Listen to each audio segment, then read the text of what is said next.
Hi, it's Dave Edwards here with HVASF and your video insights for week 41. Your affirmation this week is, in the face of difficulty, I do my best and recognize that some things are outside of my control and have no effect on my perception of myself. Now, difficulty is when something is hard to accomplish, deal with, or understand. It could be difficult for lots of reasons.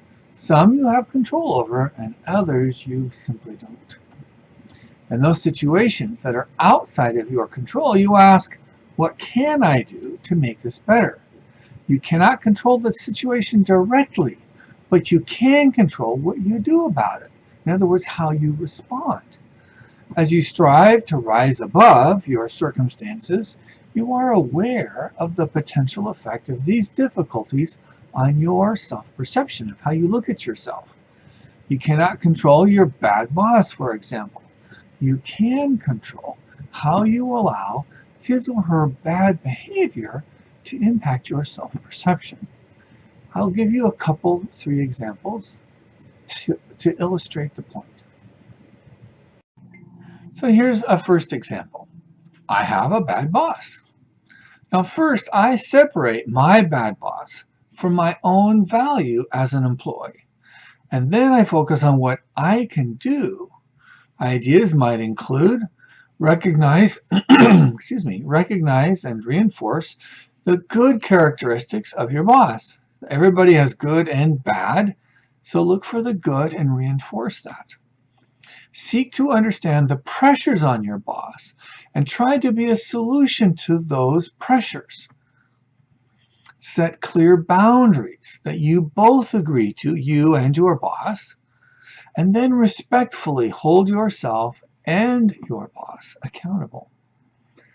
Now, if these kinds of things don't work, it may be necessary to seek to be transferred or to seek new employment. But I really want to encourage you to try some active or some positive things that you can do first and see if that doesn't make a big difference. But then hold these other things in reserve to transfer or find a new job, frankly, because sometimes you just have to get out of a situation. Regardless, the fact that you have a bad boss does not make you a bad employee. Just an employee working under more difficult circumstances. A second example. I don't have a bus route near my apartment. You could try to find a place to live that is closer to a bus stop, but that might change schools, take you further from other conveniences, family, friends, or stores that you like.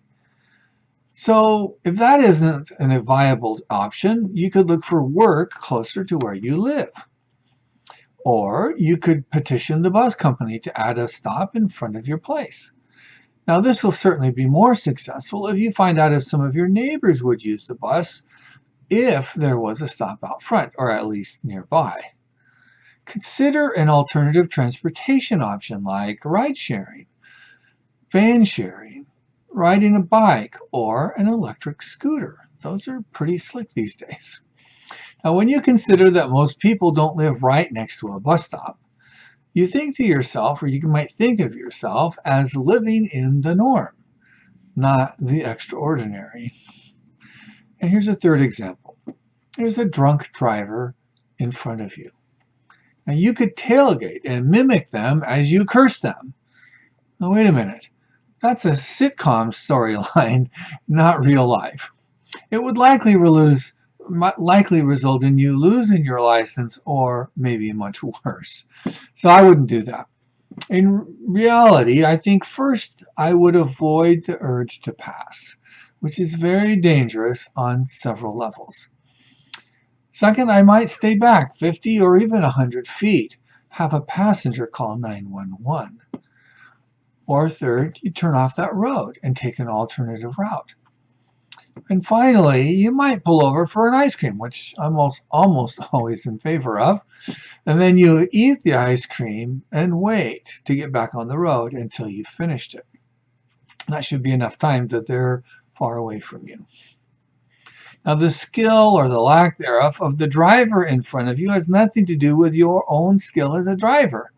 It does present a moment, however, to ponder your own driving skills and habits, remembering that in polls, 80% of drivers thought that they were much better than average, which is, of course, statistically impossible.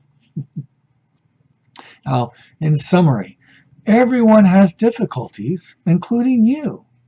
Some are within your direct control, and others are not. If the difficulty is within your control, you can and should take direct steps to resolve the difficulty. If it is largely outside of your control, you can still take steps to make the situation better, even if you don't directly control or fully control the situation. Being aware that something is outside of your control is the first step to insulating yourself from those outward circumstances and their effect on your own self-perception.